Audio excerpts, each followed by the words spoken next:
పక్షుల కిలకిలా రావాలను ఆర్తనాదాలు కమ్మేశాయి. ఉదయపు వెలుగులపై నెత్తురు విరజిమ్మింది. గమ్యస్థానాలకు చేరుకోవాల్సిన అమాయక ప్రాణాలు నలిగిపోయాయి. దయలేని మృత్యుదేవత చిన్న పెద్ద తేడా లేకుండా అందరినీ మింగేసింది. విధిరాత అనుకుని వదిలేయాలా? ప్రభుత్వాల అవినీతిని, నిర్లక్ష్యాన్ని పాతరేయాలా? 20 మందిని మింగేసిన చేవేళ్ల బస్సు ప్రమాదానికి నేరస్తులుగా ఎవరిని నిల్చోబెట్టాలి బోనులో? అతివేగం, అలసత్వం అన్నీ కట్టగట్టుకొని చేసిన ఈ సామూహిక హత్యలకు ఎవరిని బాధ్యులు చేయాలి ఈ కష్టకాలంలో?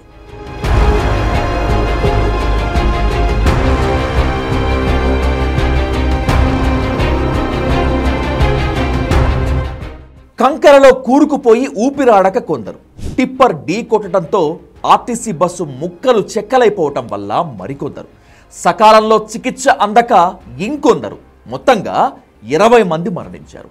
నేషనల్ హైవే 163పై జరిగిన ప్రమాదంలో కంకర తేలిన రోడ్డు, గోతులు, గుంతలను నింపుకున్న రోడ్డు అయినా సరే టిప్పర్లు ఏమైనా జాగ్రత్తగా పోతాయా అంటే అది లేదు. వీటన్నింటి ఫలితం చేవేళ్ల మండలం మిర్జాగూడ వద్ద 2 పదుల సంఖ్యలో అమాయకులు బలైపోతే 30 మందికి పైగా సామాన్యులు గాయపడ్డారు. చేవేళ్ల బస్సు ప్రమాద దుర్ఘటనకు టిప్పర్ ఓవర్లోడ్, ఓవర్ స్పీడ్ కారణం అనేది అధికారుల వాదన. టిప్పర్లో పరిమితికి మించి కంకర నింపుకొని మితిమీరిన వేగంతో వెళ్తూ బస్సును ఢీ కొట్టిందట టిప్పర్. అంతేకాదు, రోడ్డుపై ఉన్న ఓ భారీ గొయ్యి కూడా ప్రమాదానికి కారణమట. ఓవర్ స్పీడ్తో వచ్చిన టిప్పర్ డ్రైవర్ ఈ భారీ గొయ్యిని తప్పించబోయి బస్సును ఢీ కొట్టాడనేటువంటిది ఇంకొక వాదన. టిప్పర్లో కేవలం 35 టన్నుల కంకర నింపుకునేందుకు మాత్రమే పర్మిషన్ ఉంటే నియమ నిబంధనలకు పాతరేసి 60 టన్నుల కంకరను రవాణా చేస్తున్నారనేటువంటిది తెలంగాణ రవాణా శాఖ అధికారుల స్టేట్మెంట్.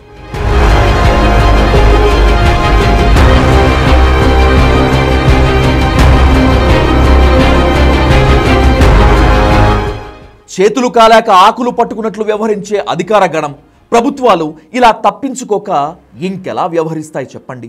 నేషనల్ హైవే 163 కొన్నేళ్లుగా నెత్తురు రుచి మరిగిందని, మృత్యు రహదారిగా మారిందని స్థానికులు నెత్తు నోరు బాదుకుంటూనే ఉన్నారు. తెలంగాణ రాష్ట్రంలోని ప్రధాన మార్గాల్లో హైదరాబాద్ బీజాపూర్ NH 163 రహదారి ఒకటి. వాణిజ్య, వ్యవసాయ, ప్రయాణ అవసరాలకు ఇది అత్యంత కీలకం. రోడ్ వైడనింగ్ జరగకపోవటం వల్లే నేటి ప్రమాదం మాత్రమే కాకుండా మరెన్నో దుర్ఘటనలు జరుగుతున్నాయనేటువంటిది ఆరోపణ. 2024 డిసెంబర్లో ఆలూరు వద్ద లారీ అదుపు తప్పి కూరగాయలు అమ్ముకునే వాళ్లపై దూసుకెళ్లటంతో 6 మరణించారు.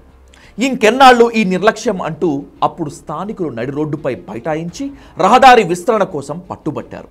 అంతకుముందు సెప్టెంబర్లో ఒకే రోజు జరిగినటువంటి 2 ప్రమాదాల్లో 6 చనిపోతే ఈ ఏడాది జూన్లో కేజీఆర్ గార్డెన్కు దగ్గరలో ఓ భారీ గుంతలో వాహనం బోల్తా కొట్టి 2 చనిపోయారు. అయినా సరే ప్రభుత్వం తీరు దున్నపోతు మీద వాన కురిసినట్లుగానే ఉంది.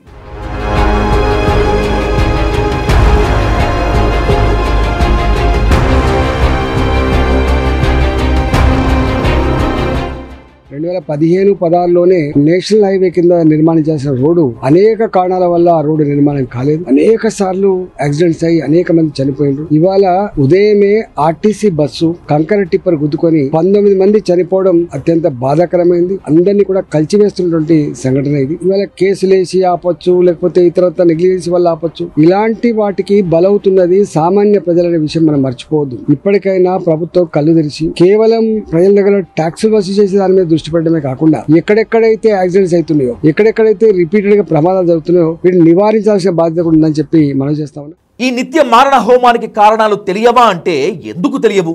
పేరుకే నేషనల్ హైవే కానీ ఇరుకైన రహదారి, 2 వైపులా వాణిజ్య కార్యకలాపాలు, కూరగాయల మార్కెట్లు ఉండటంతో వాహనాల రాకపోకలు కష్టతరంగా మారాయి. దీంతో రోడ్డు విస్తరణలో తీవ్ర ఆలస్యం. NH 163గా గుర్తింపు వచ్చినా ఏం లాభం? 46 కిలోమీటర్ల మేర విస్తరణ పనులు ఇంకా పూర్తి కాలేదు. ఇక గుంతలు, మలుపుల గురించి ప్రత్యేకంగా చెప్పుకోవాల్సిన పనే లేదు. వర్షాకాలంలో నీళ్లు నిలిచే గుంతలు, అజాగ్రత్త మలుపులు ప్రమాదాలకు నిలయం. పోనీ సిగ్నలింగ్ వ్యవస్థ అయినా సక్రమంగా చచ్చిందా అంటే అది లేదు. ట్రాఫిక్ నియంత్రణ, స్పీడ్ బ్రేకర్లు భూతద్దం వేసుకొని వెతికినా మరీ కనిపించవు. పోలీస్ అకాడమీ నుంచి మన్నెగూడ వరకు సుమారు 46 కిలోమీటర్ల మేర 4 లేన్ల రోడ్డు విస్తరణ కోసం గత ప్రభుత్వ హయాంలో 920 కోట్ల రూపాయలు మంజూరయ్యాయి. ఈలోపు రోడ్ వైడనింగ్ వల్ల చెట్లకు నష్టం కలుగుతుందని బాధపడుతూ పర్యావరణ ప్రేమికులు అడ్డుపడ్డారు. కొన్ని గ్రామాల పెద్దలతో కలిసి నేషనల్ గ్రీన్ ట్రిబ్యునల్ను ఆశ్రయించడంతో పనులు నిలిచిపోయాయి. ప్రజాప్రతినిధుల చొరవతో అడ్డంకులు తొలగిపోతూ వస్తున్నాయి. మొత్తం 950 చెట్లకు సంబంధించి ప్రత్యేక ప్రణాళికను రూపొందించారు అధికారులు. 150 చెట్లను రోడ్డు పక్కనే ఉన్న పొలాల్లో నాటించేందుకు హామీ ఇచ్చారు అధికారులు. మిగిలిన చెట్లను రోడ్డుకు మధ్యలో ఉంచేందుకు వీలుగా డిజైన్ చేశారు. ఎట్టకేలకు పర్యావరణ ప్రేమికులు శాంతించడంతో 3 రోజుల క్రితం అంటే అక్టోబర్ 31 నాడు మొయినాబాద్ చేవెళ్ల రహదారి విస్తరణ పనులు ప్రారంభమయ్యాయి. ఇంతలోనే 20 మందిని మింగేసింది జాతీయ రహదారి.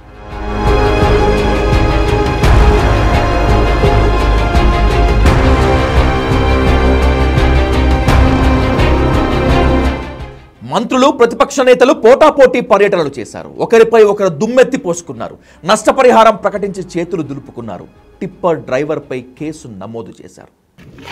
అదేవిధంగా ఈ 19 మంది సంబంధించి వారి కుటుంబ సభ్యులను ఆదుకునే ప్రతి విషయంలో ప్రభుత్వం ముందట ఉంటుందని, మరి క్షతగాత్రులైన ఇతర ప్యాసింజర్స్ సంబంధించిన విషయంలో పూర్తి స్థాయిలో వైద్య చికిత్స చేపట్టి ముందుకు వెళ్తామని మీ ద్వారా వారికి తెలియజేస్తాం. అంతేనా? ఇక ఇంతేనా? మళ్ళీ మరొక ప్రమాదం జరిగేంత వరకు మనమంతా ఇంతేనా? ఆలోచించండి. తప్పు ముమ్మాటికి డ్రైవర్దే, నో డౌట్. కానీ నేరస్తుడు అతడొక్కడేనా? నేషనల్ హైవే అని తెలిసినా సరే పట్టించుకొని ప్రభుత్వాలది కాదా నేరం? NH-163 రక్తదాహం ఏ మాత్రం తీరటం లేదు, ఆరటం లేదని తెలిసినా సరే, కళ్ళ ముందు ప్రాణాలు పోతున్నా సరే పట్టనట్లు ఉన్న అధికారులది కాదా నేరం? ఓసారి ఆలోచించండి. Just think once.